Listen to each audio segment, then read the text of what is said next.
Hello, everyone. Welcome to tonight's episode of Navigator Nuggets. I am your host, Dr. Nicole Rochester. I'm a board certified pediatrician, an independent health advocate, and the CEO of Your GPS Doc. And you all know that every Monday night at 8 o'clock p.m. Eastern Standard Time, we have Navigator Nuggets where I bring you tips and tricks and inside information to help you and your loved ones navigate the complicated healthcare system. So as you can see, I have a very, very special guest here with me tonight. You guys may recognize her. She has been on my show before. We were co-hosts, the Real RX podcast. So you all have seen this lovely face. So I am happy to have Dr. Kimberly Brown with us tonight. Dr. Brown is an emergency medicine physician. She is a national speaker, a best-selling author, and she is on the front lines of the coronavirus pandemic. And I wanted to have her join us tonight so that she can just kind of walk us through what to expect when we go to the ER and give us some behind the scenes information about what's really going on in the emergency departments across the country. So welcome, Dr. Kimberly. Hey, Dr. Nicole, thank you so much. I appreciate you for having me on again. This feels Yes. really good. This feels like home, so I'm Yes. excited. I'm so happy to have you back here. Dr. Kim and I have been talking offline about the pandemic, and I knew that she had a lot of useful information to share. So, Dr. Kimberly, I guess we can start with, what could someone expect? Well, no, you know what? Let's back up. When should we go to the ER? And let's start with COVID. We are going to talk about some other signs and symptoms and other reasons that you would need to go to the emergency room because, guys, of course, there's a lot else going on. COVID is very big, but people are still having heart attacks and strokes and things like that. But I do want to start by focusing on COVID-19. And before I have you answer that question, I almost forgot. Let me just share the most recent statistics. You guys, like I've been telling you for the last few weeks, I am not tracking this data anymore. I literally look at it before I go live because I just can't. Like my mental health just can't take it right now. But it is important that we share this information and that we remind you all that this is a very, very serious situation. I want to let you all know also that we are pre-recording this episode because, again, Dr. Kimberly is an ER doctor on the front lines, and she will be working at the time that I would normally tape Navigator Nuggets. So this is as of Sunday, May the 3rd, in the afternoon. And so there have been 1,148,004 cases in the United States and 67,155 deaths. So we'll let that sink in for a moment. So Dr. Kimberly, if someone is worried that they may be having signs and symptoms consistent with COVID-19, when should they actually go to the emergency room for those symptoms?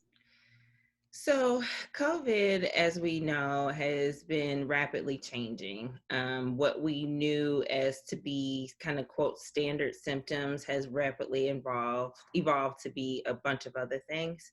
For now, I will still say that if you are experiencing severe shortness of breath, that is an indication for you to call 911 and go to your nearest emergency room. If you are having fever, chills, nasal congestion, sore throat, severe chest pain should go to the emergency department as well. But just chest discomfort, nausea, vomiting, severe abdominal pain, anything severe should go to the emergency room. But we're finding more people having symptoms that are like GI, which means kind of like in their intestinal tract. So whether they're having diarrhea, nausea, vomiting, things like that. We've also seen a lot of patients that are complaining of loss of smell, which is very interesting because we know the virus kind of attaches itself to the back of your throat in that airway space. So a loss of smell kind of brings it up here to your nasal passages and can even block some of the nerve function of your brain where your olfactory nerves sit. So that's been interesting. And a lot of people have been complaining about chest burning. Just feeling like their chest is on fire. That's the kind of the crazy symptoms that we've been seeing.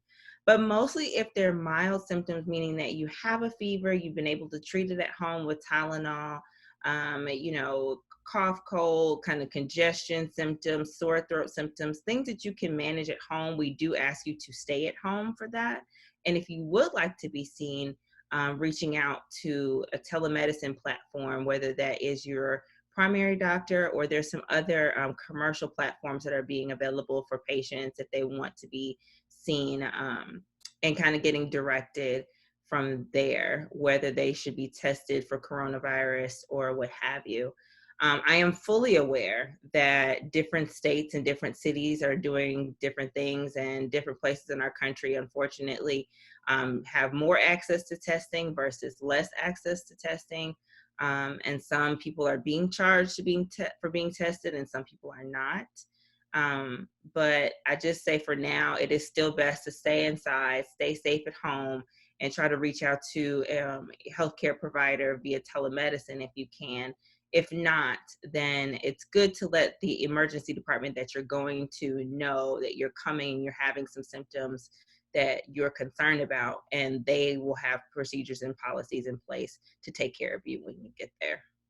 Excellent. Thank you. That was a great overview. Couple things I want to circle back. I'm glad you mentioned telemedicine because that was our episode last week. So for those of you who missed last week's episode of Navigator Nuggets, head over to my YouTube channel and you can watch that video where I shared some tips and information to help you navigate telemedicine, because that is a big part of how we're managing this pandemic. Dr. Kimberly, you mentioned loss of smell. Are people showing up simply for that symptom, or are they coming in for more serious things and then they're saying, oh, by the way, I've lost my sense of smell? That has been not something I have personally seen just yet. I have heard some of my emergency medicine and hospitalist colleagues saying that they've been having just people say, oh, that's why things have been funny. You and I are part of a doctor group where we've been talking, and some of the other docs on there have been showing that they've had people coming in for random other complaints and finding out that the patient has been COVID positive. There's been someone that came in with arm pain, ended up being COVID positive.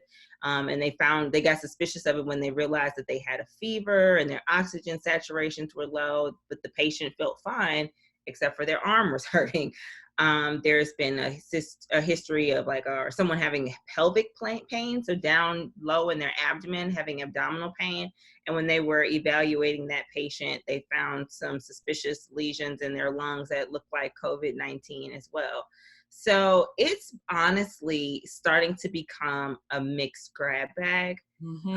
And in our hospital where I work, and I'm working in Memphis, Tennessee, greater Memphis area, is that when everyone walks through the door, you have to go through a screening question. Have you had any cough, cold, flu-like symptoms?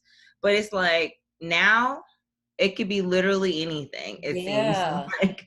So you're getting your temperature checked and getting a mask put on, but you know, it's been so random now. And it's just like, this thing is not reading any textbook that we would have ever seen. You know, I'm sure you discussed on your show that we're seeing strokes, we're seeing blood clots, we're seeing, and young people as well, like my age, your age, like young people. It's not just your grandma and great grandma that are having these strokes anymore. It's COVID-19 is something that reveals something new to us on the physician side every single day.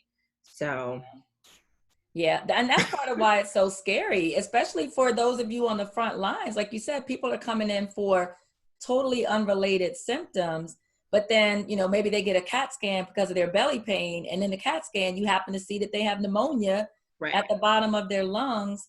Right. So, and to be clear for your viewers on how we're seeing that, it's when we get CAT scans, it shows honestly from kind of the mid chest all the way down to almost mid thigh. So it's not just your, you know, belly. We're just trying to get your diaphragm as well, because your diaphragm moves up and down. So a lot of times we get a good cross section of your chest too. So at least the lower half of it. And that's why we're being able to see that, because most people are like, if you're getting a picture of my belly, how are you seeing my lungs? So, so yeah, that's what's going on. But no, It's been scary. And it's a little bit, it makes us more vigilant, makes me more vigilant to make sure that I have on my PPE no matter what room I'm going into, because Yeah. I just don't know this, since it's spread in the community now and it's looking all kinds of different ways, meaning that it's presenting with different types of symptoms than what we originally have, pushed to the public. You just have to be, as a physician, just hyper aware of what's going on. But then too, I hate the fact that I am not able to just go in the room, and not to say I just jump on the patient, start touching all over them, but Yeah. I still have to have all these barriers. And so people can't see my face, see when I'm smiling at them, see when Wow. it's just, yeah, it's a lot. That's It's a a lot. really, really good point. Because I mean, you all know I talk a lot about connecting with patients and the doctor-patient relationship, and Dr. Kimberly brings up a good point. When you're masked and gowned and gloved, and some people even have Yeah. shield. We have a Papper hood, which is kind of like the Oh my spacesuit gosh, looking thing. I have it's got some foam right here, and it's like a I've plastic seen that. thing that covers Yes. my face. Yeah. Wow. Yeah. So let's say I am in my home and I have had a fever for a couple days and I've had a cough, and I woke up today and I'm just feeling like my chest is heavy and it's a little bit difficult to breathe, and and let's say throughout the day that starts to get worse. And I decide, okay, I'm worried, my chest is hurting more. It's harder for me to take deep breaths. When I walk up and down the stairs, I'm winded. I have to kind of stop and catch my breath. So I decide to brave it, get in my car, go to the ER. What can I expect as a patient with possible COVID symptoms when I show up in the emergency room? Yeah. So again, different hospitals are doing different things. I will share with you what my hospital specifically is doing. And I will say this: if you would just like to be screened at my hospital, we have tents set Mm-hmm. up outside of our ER, where we have nurses that are only swabbing people for coronavirus. If you have any other symptom, if you want to be seen for any other reason, you do need to go outside, or go inside, excuse me, to see a physician or someone else on our staff to be evaluated. So that's one thing that somebody could do, is that take part of a local hospital's just a screening process. And if they feel more comfortable just to continue to wait at home and kind of go from there, then that's fine. But if you actually walk through the doors of the ER, again, I believe all our hospitals are, doing temperature checks, putting masks on patients, asking them to hand sanitize, and asking them screening questions.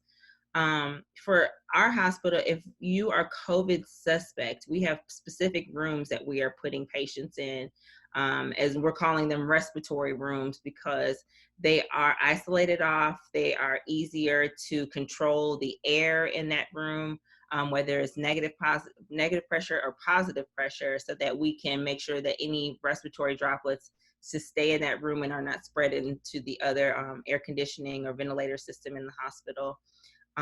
And so you can probably expect, if you come into my hospital, to be just going straight to a room and getting triaged in the room, and having a doctor come see you with the whole shebang on. So the hat, the gloves, probably a face mask, two masks, because we're wearing N95, and a surgical mask over that. We're using plastic gowns, and then we're double gloving when we see patients as well. Wow. And then what kind of tests would I expect, in terms of my workup? Sure. So we put everybody on the monitor. So that heart monitor where you see everybody's heartbeat going, and we can check your oxygen levels and your blood pressure. We're doing that. You're definitely going to get an x-ray, and we're getting some blood work done as well. Just kind of what I do personally is kind of a standard shortness of breath type of workup. So that looks at your blood count, your kidney function, your liver function, looking at some minerals like your magnesium, making sure that's all in balance. We're looking at some inflammation markers. So that includes something called a procalcitonin, a lactic acid level, a CRP, which is a C-reactive protein, which can be elevated or be abnormal in the face of a virus or any type of infection, really. And it kind of depends what else we do. Oh, sorry. Most important thing. Why didn't I say a chest x-ray? A chest x-ray. You're definitely No, going you to get a did. chest x-ray. You said X-ray. Yeah, like you got to get a chest x-ray. I'm about to say, oh, I'm about to move on to the next thing. No, you're definitely going to get a chest x-ray, especially if you're complaining of shortness of breath. That's standard procedure, though. That's it. Nothing special that I would do for any other patient. We do check something called a troponin, which is a heart enzyme that if it's elevated in your blood work, that can be signs of heart damage. Not necessarily heart attack specifically, but just there's some damage going on to your heart, which could be from a multitude of factors, really. And then kind of depending on some other things, whatever is specifically to your complaint, you may get an EKG, you may get a urine study, you may get a CAT scan, or some other x-rays of other body parts. That's kind of dependent on your personal situation. Okay.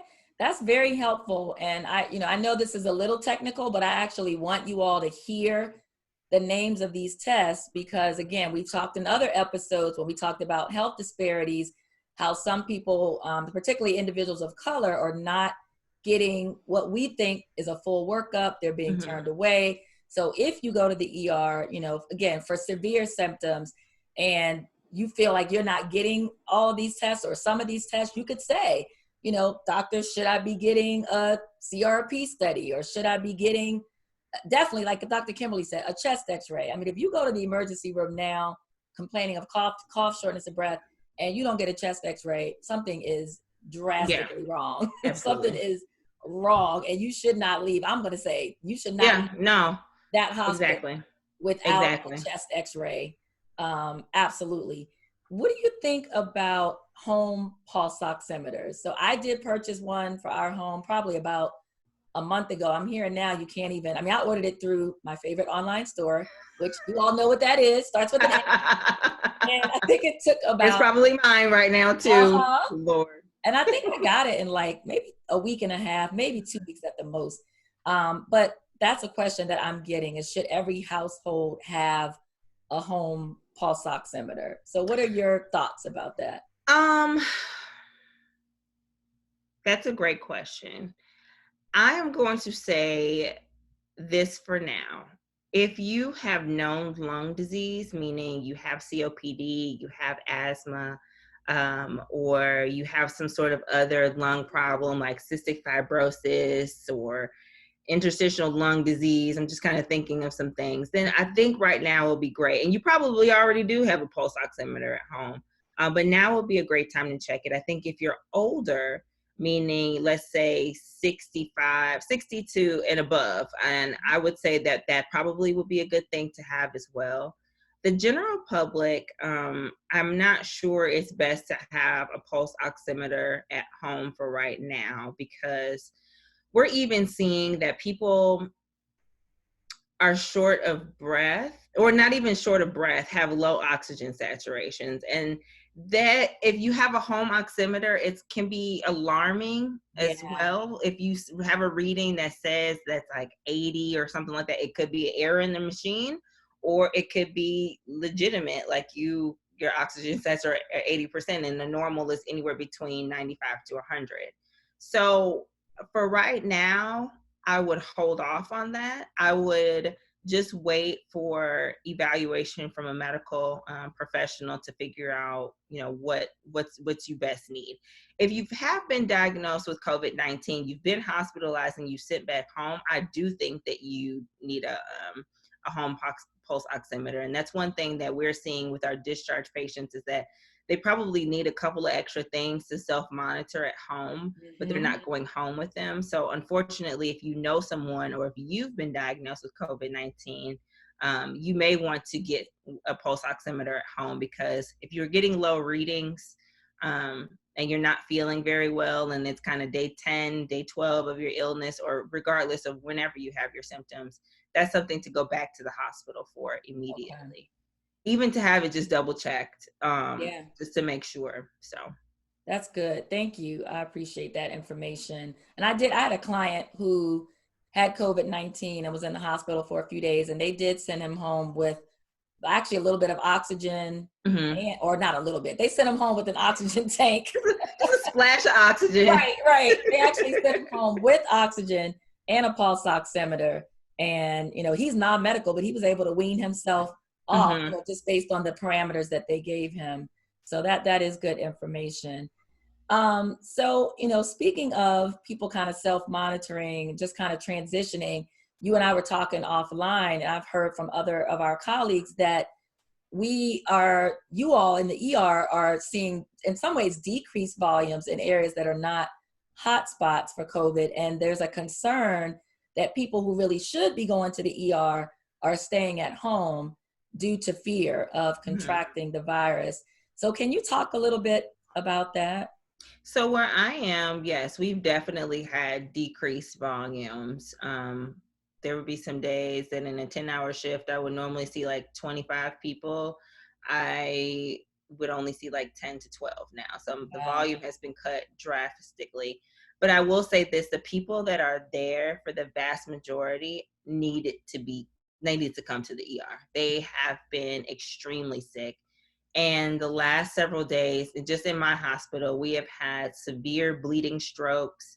We've had heart attacks in young patients. And when I say young, I mean like 20s young. Whoa. Now that person was obese and a smoker, but still Wow. serious things. And it's been kind of good and bad in a way. I feel like my adrenaline and cortisol is kind of like going like this when I'm at work. Yeah. Because it'll be a lull, and then all of a sudden, like somebody will come in extremely sick, and then it's just like all hands on deck, all resources.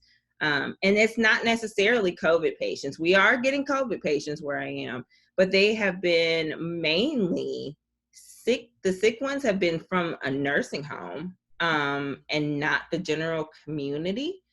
And that's the last time I was at work, which is about a week ago. So I'm starting a next little strip of week of shifts this week. So we'll see how things have changed. But legitimately, I've been telling people like the ER is still here for your emergency. Yes, we are in the middle of a pandemic, but there are all kinds of emergencies that are continuing to go on, from strokes to heart attacks to bowel obstructions to breaking a bone to chest pain. That's other things that it could be a bunch of different things. It could be you having a congestive heart failure episode, asthma attack that has nothing to do with COVID. I mean, you name it. There's other infections that are going on, skin infections, cellulitis. It's a lot. There's a lot of different things that are still going on, and we are still capable and willing to treat you, but we are taking extra precautions to make sure that we are keeping you safe from COVID.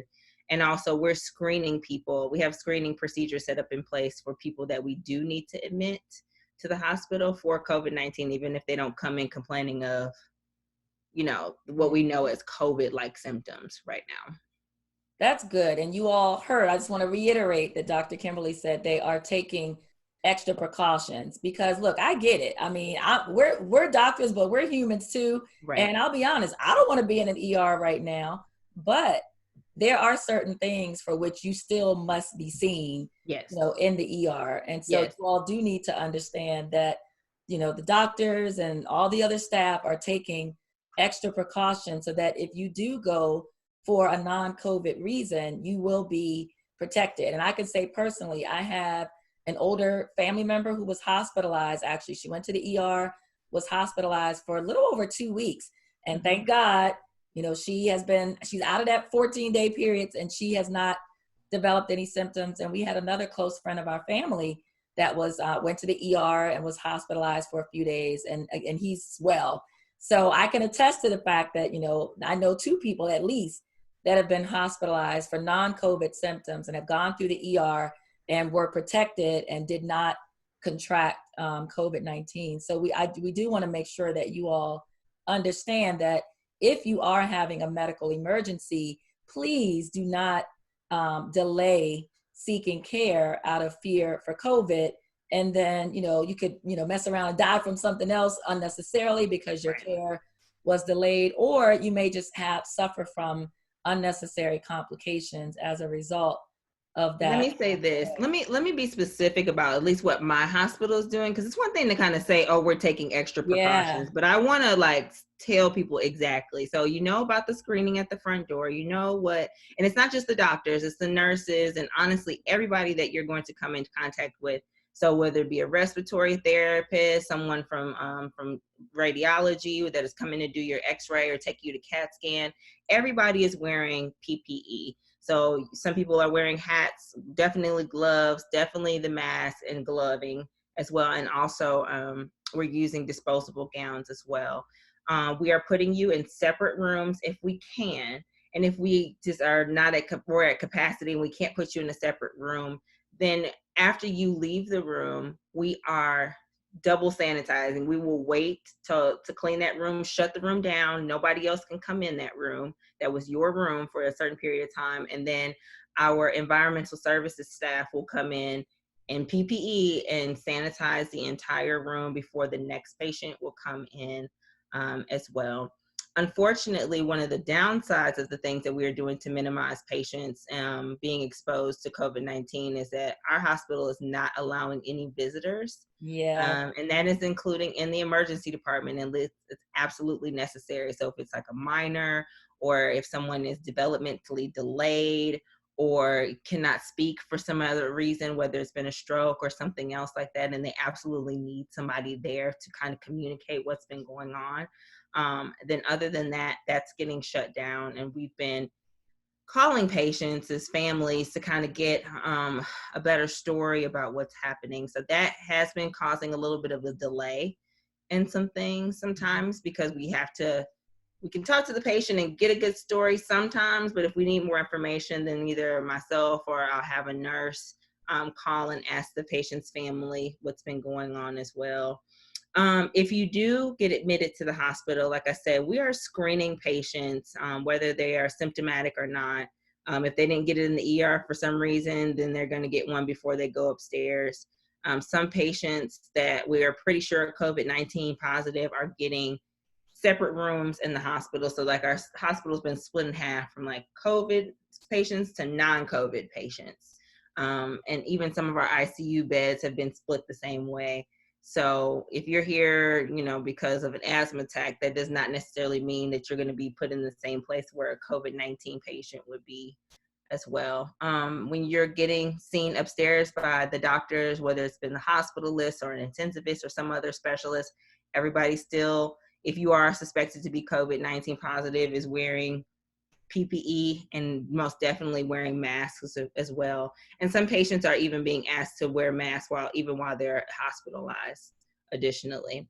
So those little steps have been added actually pretty rapidly where I've been working. So it's just really much trying to just not to take care of people, but not to cross contaminate. Yeah. And the hospitalists upstairs that are seeing patients, 20, 30 patients, they're making sure that they're taking it off and washing their hands and then putting it on again. And it's taking them a little bit more time to get to their patients, but we just have to take the extra measures just to be safe.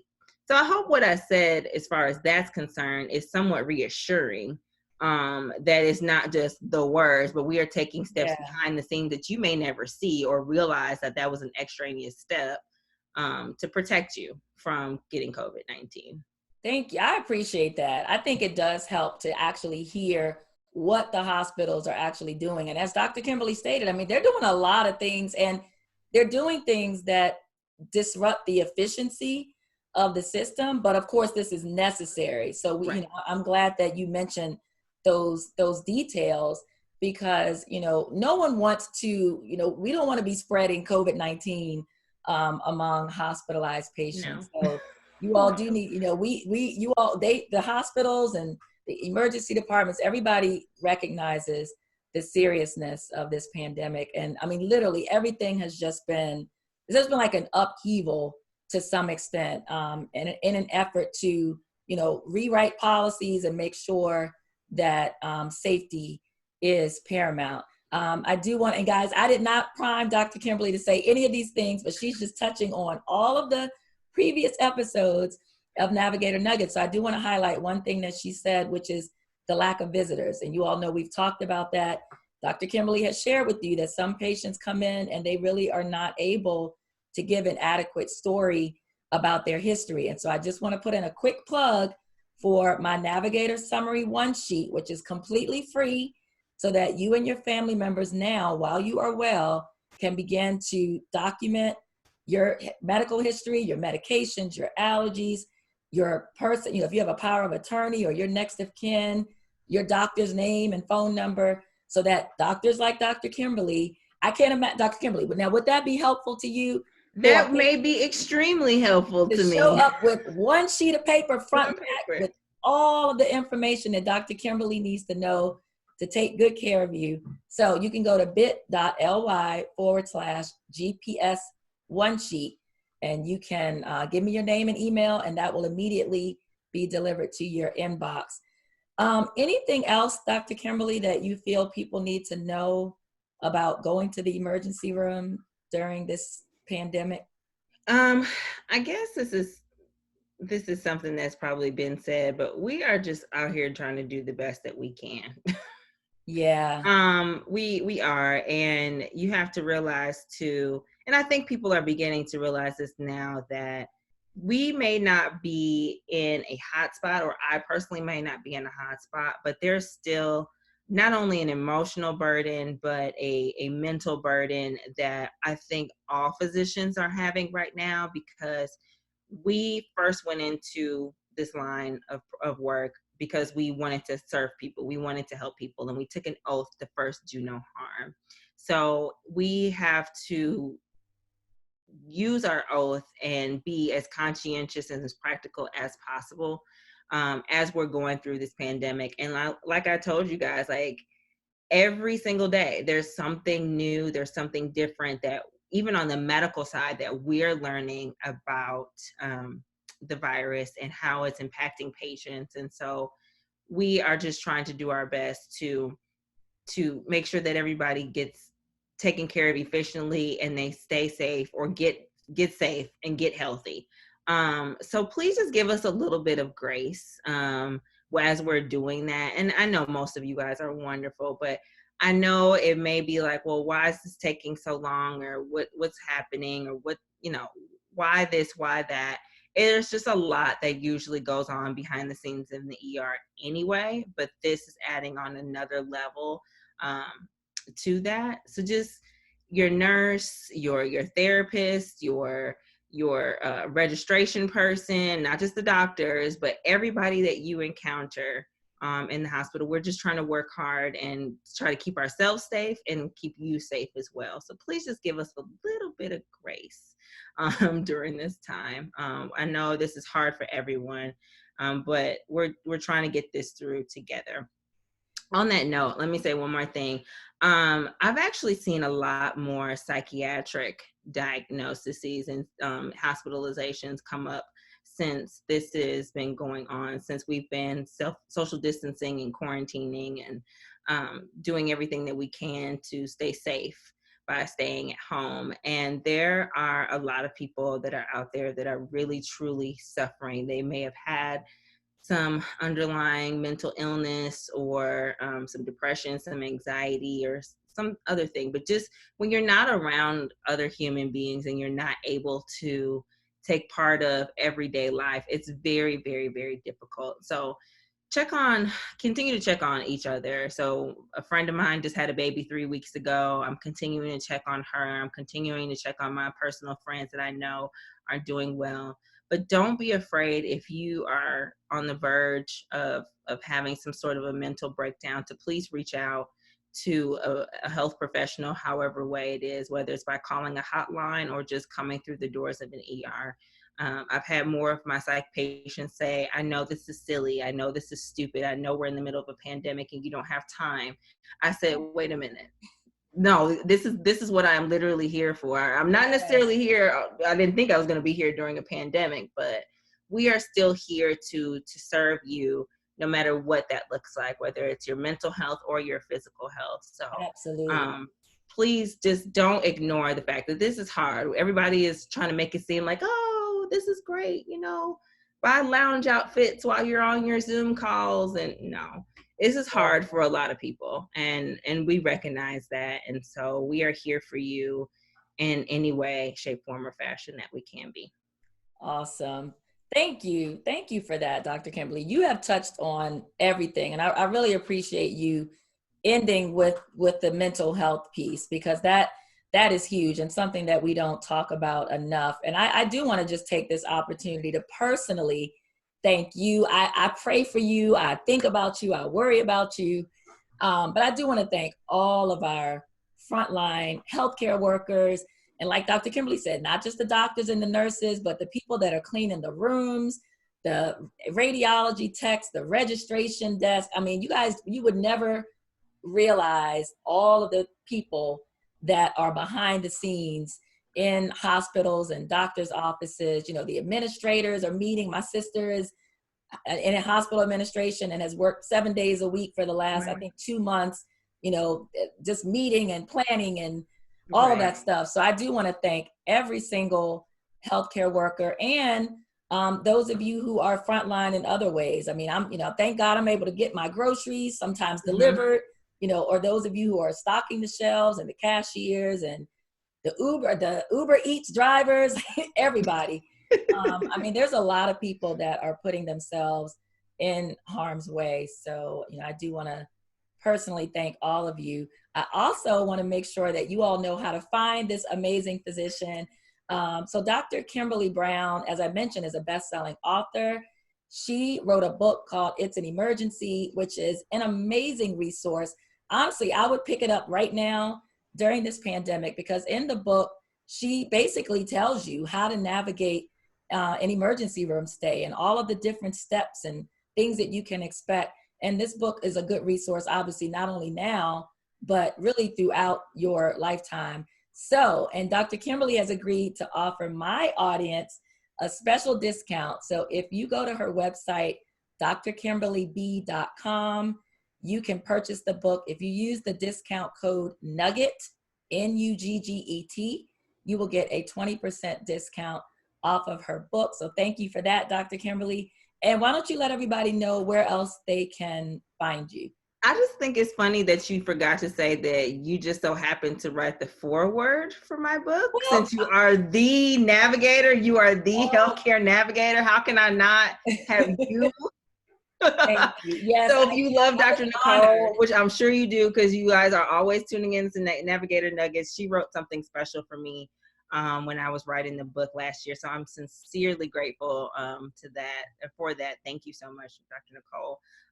But yes, my website is drkimberlyb.com. You can also find me on Facebook, on facebook.com/Dr. Kimberly B. And I'm also on Instagram at Dr. Kimberly B. Don't really do the Twitter thing.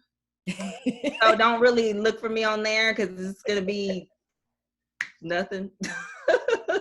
But those are the best places to find me. Awesome. Thank you, Dr. Kimberly. I love you so much. I appreciate you taking time out of your busy schedule.